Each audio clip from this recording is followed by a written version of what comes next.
Is science and health now in some way a subset of capitalism? Profit at all costs, at all costs.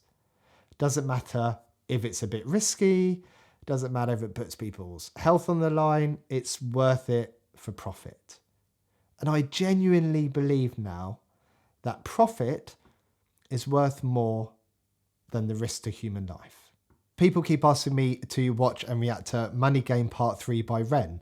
I haven't actually watched or reacted to Money Game Part 1 or Part 2 yet, so let's rectify that situation right now. Hi, I'm Stuart. I'm a psychotherapist from the UK, and these are just my initial thoughts and my initial impressions of this video. It doesn't mean they are right. It doesn't mean I'm going to talk about absolutely everything or catch everything that happens.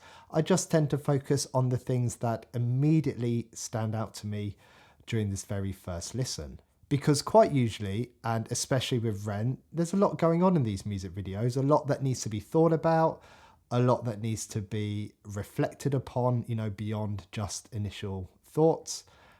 And the videos have to be watched several times because you see more and more, you catch more and more each time. So this is just my interpretation in this moment. Other interpretations, other opinions are available. So here we go. Let's check out Ren Money Game Part 1.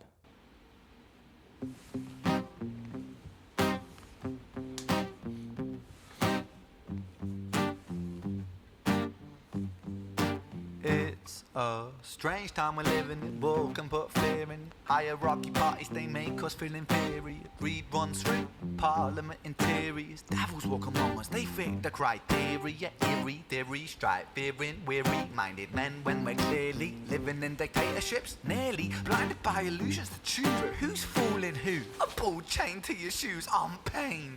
It's a crying shame, the pursuit. Wow.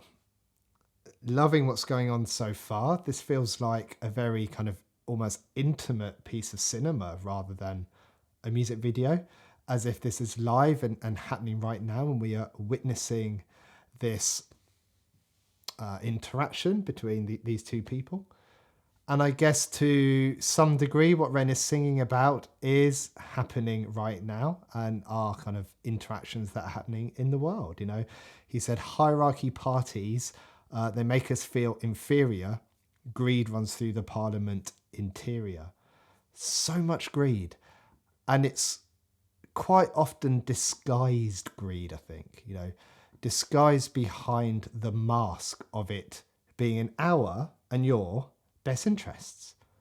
And whenever I think of greed and governments, my mind is always drawn to this link between government and corporations and media, and who has the power over who, and where we as members of the public sit within that power dynamic.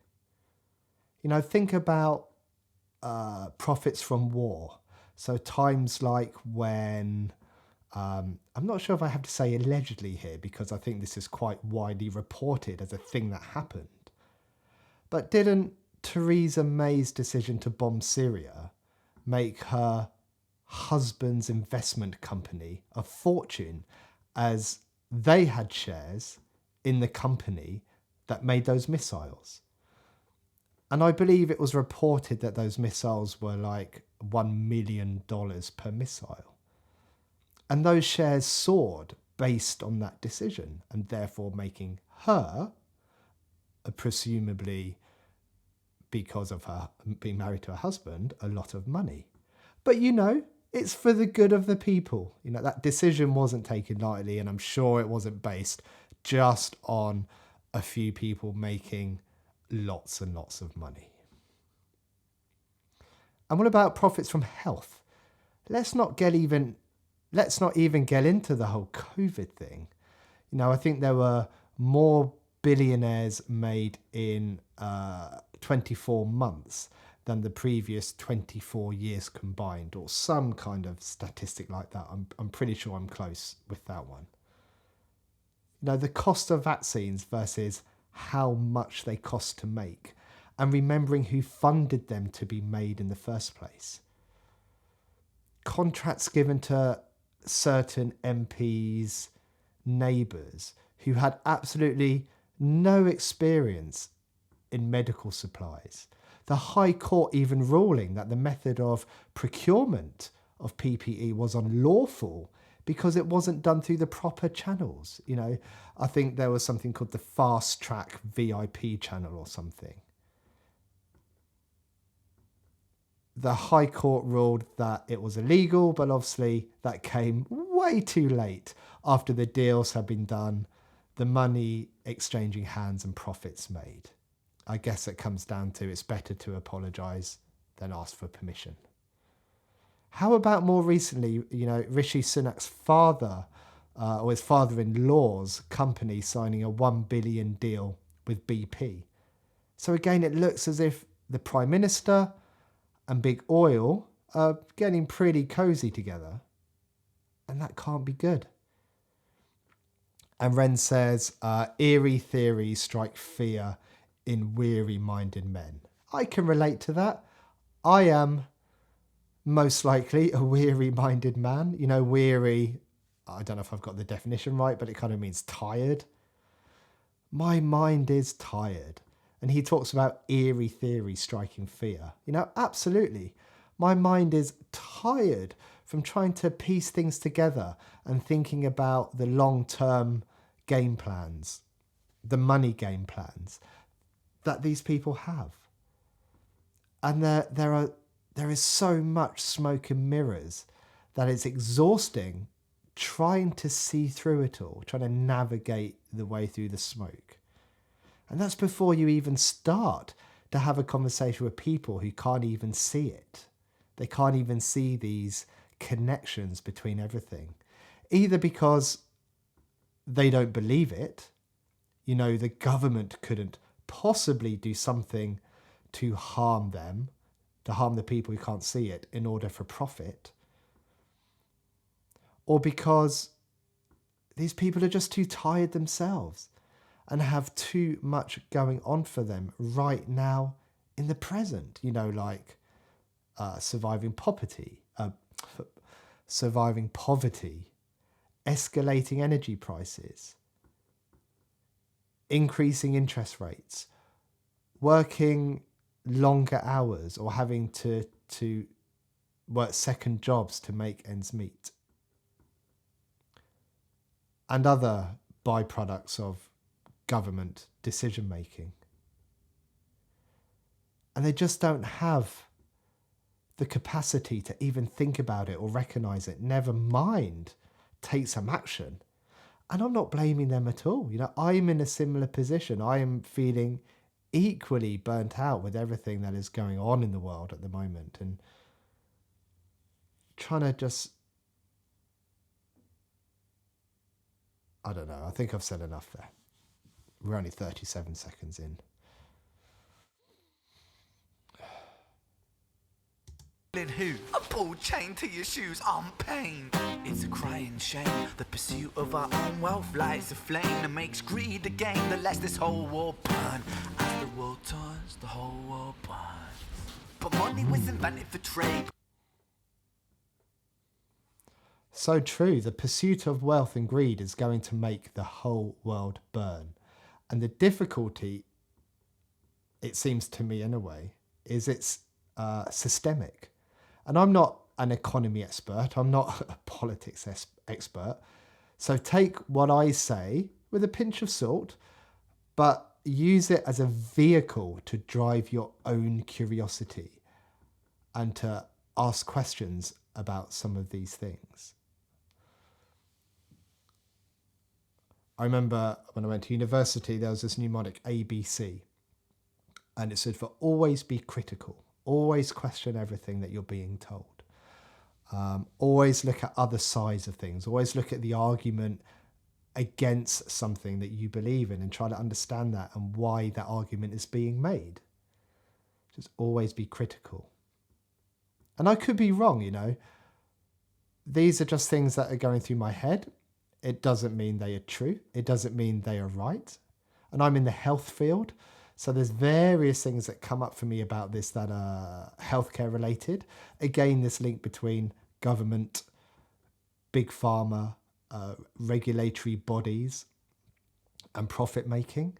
You know, big pharma, consider that the FDA regulates big pharma. Okay, that is their job. And who funds or who largely funds the FDA? Big pharma.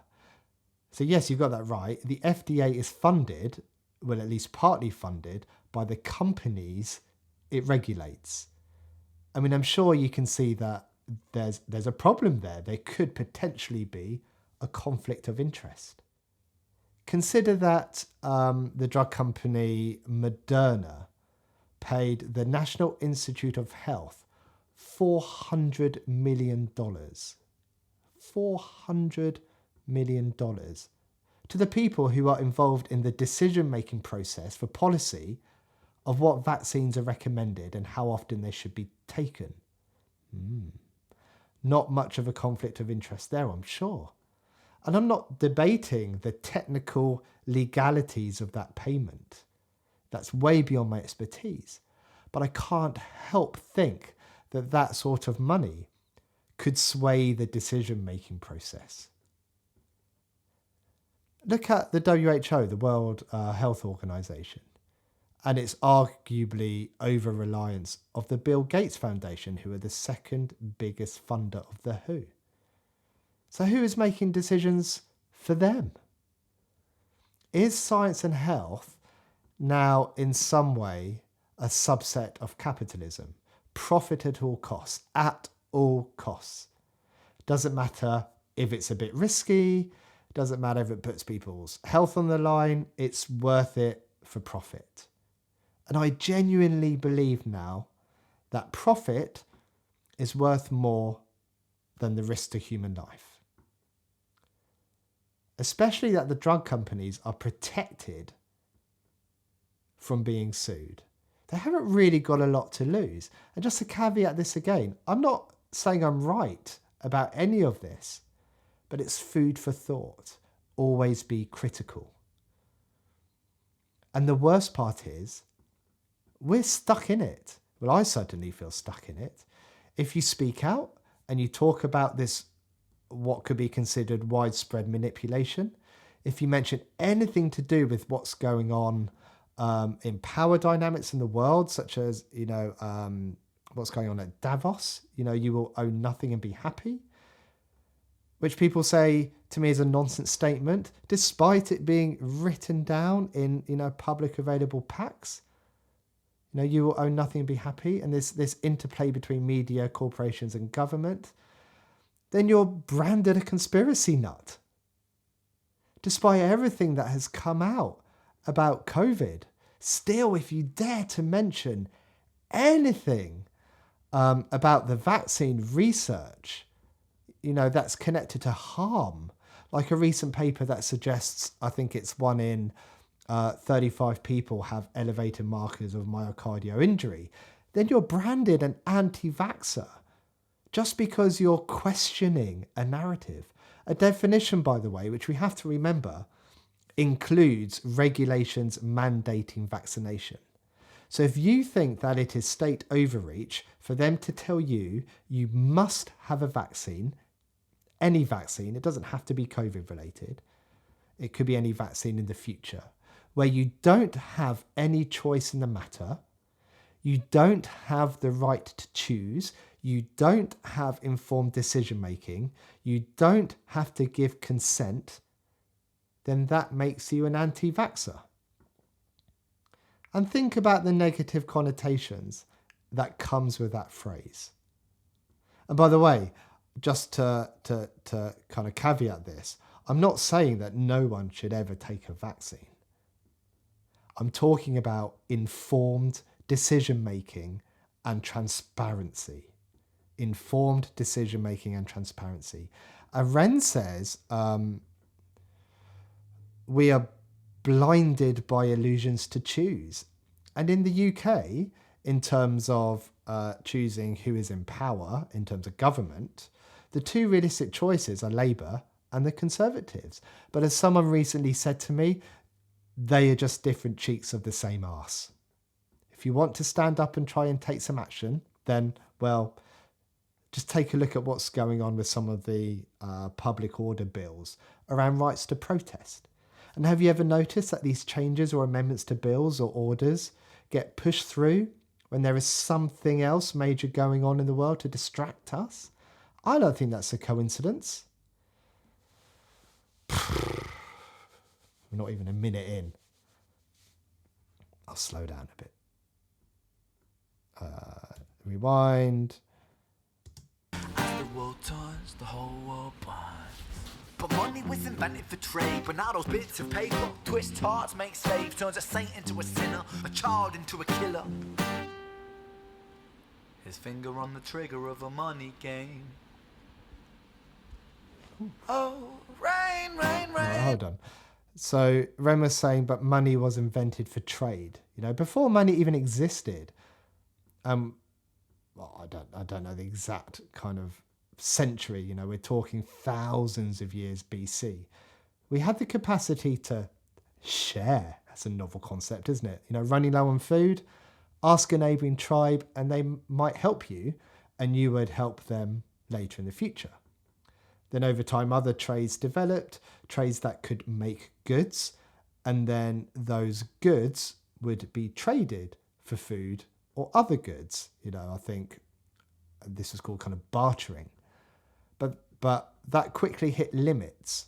So money was invented. You know, that means you could pay in money that person could then use later for something else, instead of paying with goods like, I don't know, a weaved basket that the other person might not have any use for. They might not want a weaved basket, but they would accept the equivalent value in money.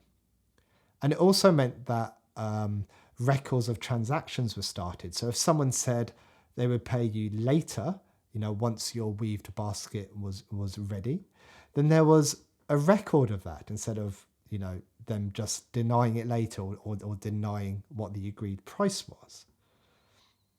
You know, my history knowledge of this isn't great, but I don't think there was a concept such as profit at that time. It was supposed to be fair trade. Now it's get as much as you can for what little you can provide, even if that means treating other people unfairly. Again, like I said earlier about health and science, profit is the goal. That's the game. That's the money game. Who can get the biggest number? Who can get the biggest number of money?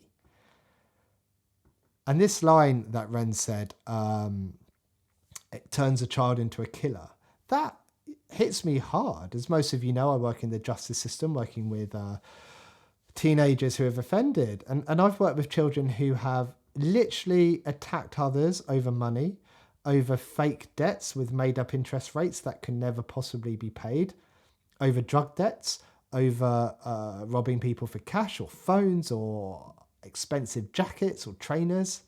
It's heartbreaking. And it's easy to blame them. And they do obviously have responsibility for their actions. I'm not saying they don't, and they need to pay the consequences for such. But we have to consider the underlying systems that made that happen, that allowed them to be in that situation. Social injustice, social inequality, poverty, lack of access to education, unemployment, lack of access to a hopeful future.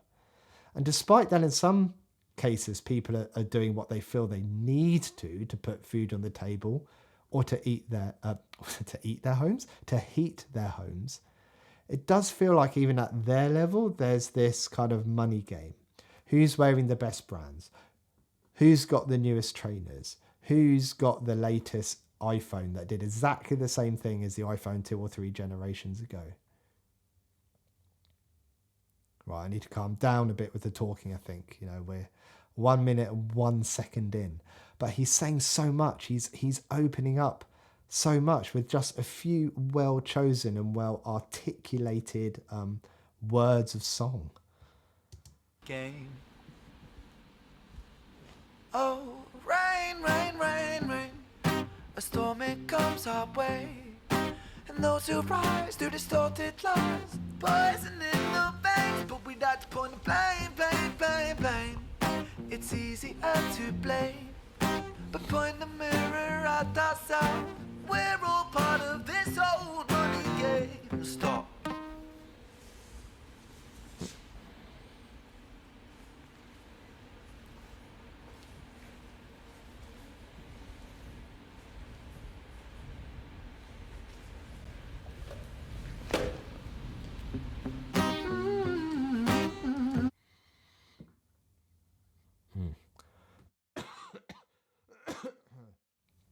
Oh, excuse me. So I had a bit of a coughing fit there. So where did we get up to? Oh, that hits because everything I have just talked about, I am also part of.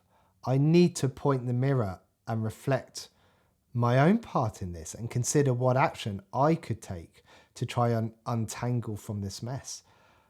But I don't really know how. And there's two things that strike me about pointing the blame. The first thing is that I am well aware how easy it is for me to sit here and point the finger at the government, to point the finger at the media and corporations and not have any actual solutions of my own. And the second thing is that the government and the people who hold the power like to point the finger back at us. They try and put the problem in us. They try and make us see the problems in each other. And I am pretty sure this is a divide and conquer type strategy. The more we argue amongst ourselves, the more we become divided in our little communities. You know, the less attention we pay to the bigger picture of what is going on. We're too busy battling and fighting and arguing and trying to call each other out that we're missing what's really happening.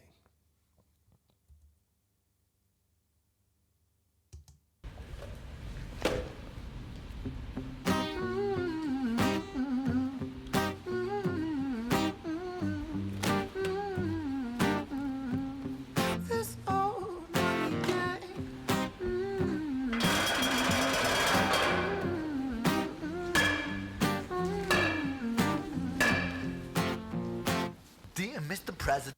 Right, just thinking there, going through my head, you know, this has got me thinking now. At first, I thought Ren had captured and tied up the system, the person in the hood.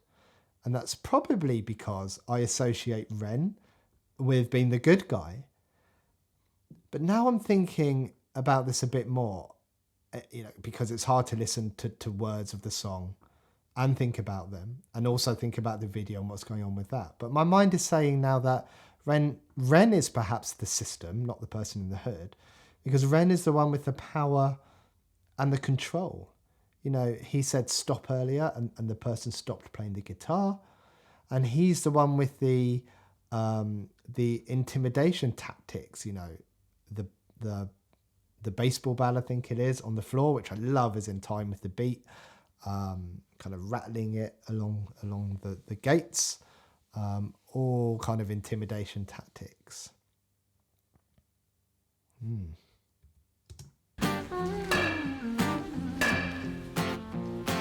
Dear Mr. President, it's evident that everyone's a resident of fear when they support these ideas to keep us separate, when they make us believe that everybody is coming to terrorise you in the streets. They say badly through gritted teeth. That's my right to hate. That's freedom of speech.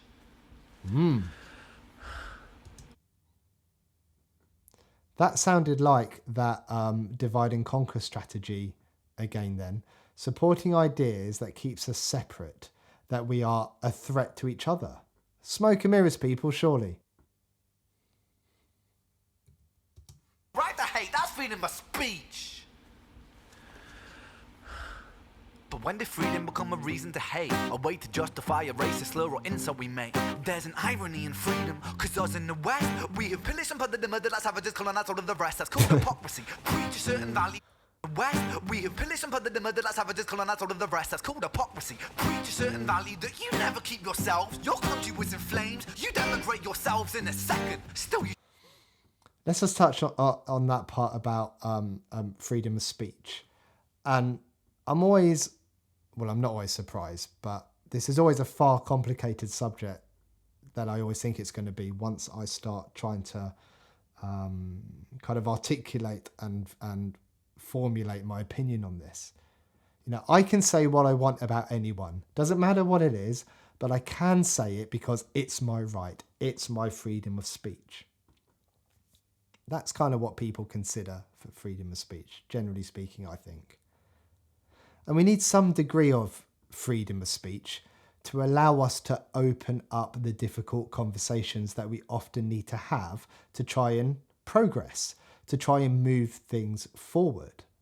If there's certain things we cannot talk about and we cannot name and we cannot say, then how are we supposed to problem solve them? How are we supposed to come up with new ways of doing things? And that brings with it this issue of offending people using your speech. Speech about important and often contentious issues is always going to cause some level of offence to someone. But to shut that down limits the access you have to what information individuals might have or might be thinking, or the ideas they have. You know, if this video that I'm making right now gets seen by one person, thanks mum, then it's unlikely to have caused any offence. If this video gets seen by 10 people, then the chances of something I've said offending someone is still relatively low because, you know, I'm a little bit cautious in what I've said and what I share. If this video gets seen by 10,000 people, well now, the chances of me saying one thing that has caused some level of offence to one person is probably getting quite high. So is that acceptable? Is the fact I might offend one person in 10,000 an acceptable risk to take? And if that is acceptable, at what point does it become acceptable? You know, I can say something, or can I say something that offends 1 in 100 people, potentially? 1 in 1,000 people, 1 in 10,000 people, 1 in 1,000,000 people. And if the answer, and if it's not acceptable to cause some level of offence to anyone at all, then no one can ever make a video ever due to the risk of potentially offending someone. And I know Ren here is talking more about hate speech and people saying hate speech should be a part of freedom of speech, or you can say whatever you want to anyone. And I get that. You know, I think speech should be used as a way to move forward, to talk about things and find common ground to the advantage of everyone, not as a way just to cause insult and just as a way to hurt someone else. And remember, we've got laws already around hate speech, which itself is difficult because we need some way of deciding and defining the term hate. Who gets to decide that? Who gets to define exactly what is hate and what isn't? Well, the exact systems that Ren is talking about in this song. And I know he's talking about racial slurs and things like that, where, you know, there's laws already in place, but it does feel like we are slowly getting to the point that hate speech means that something has been said that has hurt someone else's feelings. And I think that's a really scary place to be moving towards, if that becomes the standard. Because like I said earlier, that starts to move us to a place where we can't say anything about anything contentious or important to anyone else. There's a lot to unpick here, I know. Be interested to know what you think about this idea of freedom of speech. That you never keep yourselves, your country was in flames, you'd emigrate yourselves in a second. Still you spit your venom, demonising immigrants when really you're the immigrant, cause all of us are immigrants or descended from immigrants. Irony is imminent, I'll shed the light on immigrants. America was colonised by Britain. Britain, it was colonised by Rome. And also colonised by the Saxons. They were German, by the way. You know how people throw shade upon the Germans because of history's pain, and yet we made the same mistakes all again. Demonise a whole people, Jewish or Muslim, the same and the same. Okay. So my knowledge of this type of history is really poor. So I'm going to take what Ren has said here. I'm going to take a closer look for my own knowledge and my own understanding for later. ABC, always be critical. I imagine what Ren has said is relatively accurate, being in a song. I'm sure he's done his research, but it's really interesting what he said. I'm not going to comment any further because I don't know. I don't really have an opinion because I don't know. We make the same mistakes all the game. Demonize the whole people, Jewish or Muslim, the same and the same. Old situations play on repeat. The same old TV shows repeat. Yeah, we worship the bleak. Our opinions are our own and we follow like sheep. There's no left, there's no right. In the middle we sleep. Rain, rain, rain, rain. That's an interesting line, isn't it? There's no left, there's no right. In the middle we sleep. And I kind of think that's where they being the people in power, they want to try and keep us kind of in the middle. They don't want people straying to the sides and kind of having a look around at what's going on. Or maybe we can think about it as a way to classify political perspectives, so the left and the right. But that to me just seems way too simplistic. And it feels like the lines have blurred somewhat over the years. And when I look at manifestos and different specific policies of different parties, I either agree with a bit of them or I don't agree with any. So that, I guess, leaves me in the middle. I like some perspectives of the different parties. And a phrase I recently heard by someone on a podcast is that if you stay in the middle of the road, then you get hit by both sides of the traffic. No left, there's no right. In the middle we sleep. Rain, rain, rain, rain. A storm it comes our way. And those who rise through distorted lies, poison in the veins. But we'd like to point the blame. I love that that theatrical West End slide he does. But it shows that this is all, it's all a show. It's like it's all on a stage, Everything that politicians do and the symptoms in place do, it's just a show. It's put on for our benefit, maybe to mask what's really going on. And I just want to take a moment, just, Ren's like flexibility and his creativity is just amazing. The way he's changing his voice, the way he's singing, the way he's rapping, the way that this beat is all held together. In terms of using the props like the bat, you've got the guitarist playing that sounds really raw, and there's some control there about Ren telling him to stop and to play. I'm guessing this is similar to High Ren, where it's all done in kind of 1 or 2 takes. So that also involves that there's a cameraman there moving around everything in real time. I mean, you don't get videos like this often, other than by Ren. Loving it. To distorted lies, poison in the veins. But we'd like to point the blame. It's easier to blame, but point the mirror at ourselves. We're all part of this whole money game.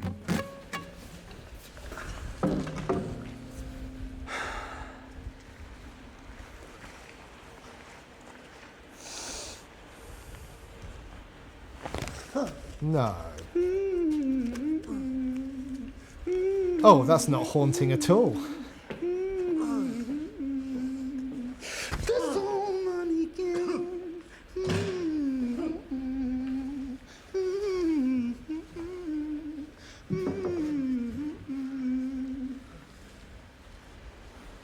Oh, he's still alive. Okay.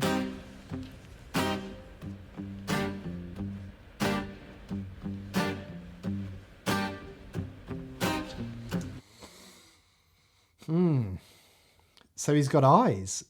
What does that mean? I'm going to have to let this percolate for a minute or so. Okay.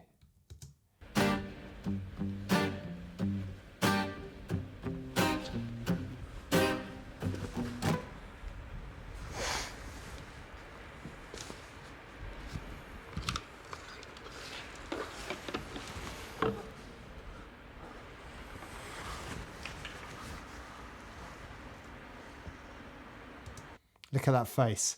That facial expression, that's an expression of, what am I doing? Like, he's changing his mind perhaps, or he's not particularly happy with what he's doing. Or he's not convinced about what he's doing.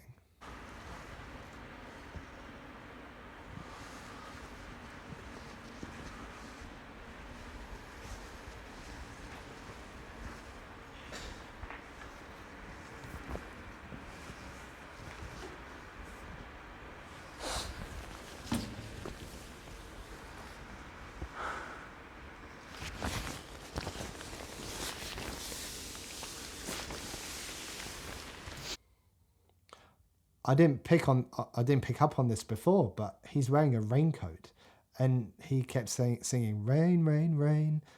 So is he trying to protect himself from that rain or that storm?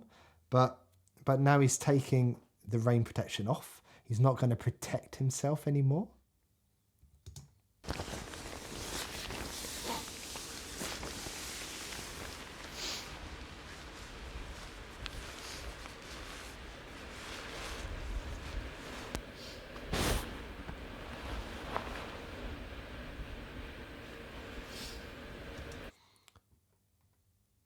I love the way he just, and you can hear it in your headphones, he just kind of casually took the lapel mic off. And it sounds like it's changing from whatever mic he had on himself to, there must be another mic now in this set. Could be a mic attached to the camera or something. I love how he does kind of all these live. I mean, you can even hear the bit where he disconnects the lapel mic. I mean, that is just really raw. So he's probably done this in one take, 2 takes maybe.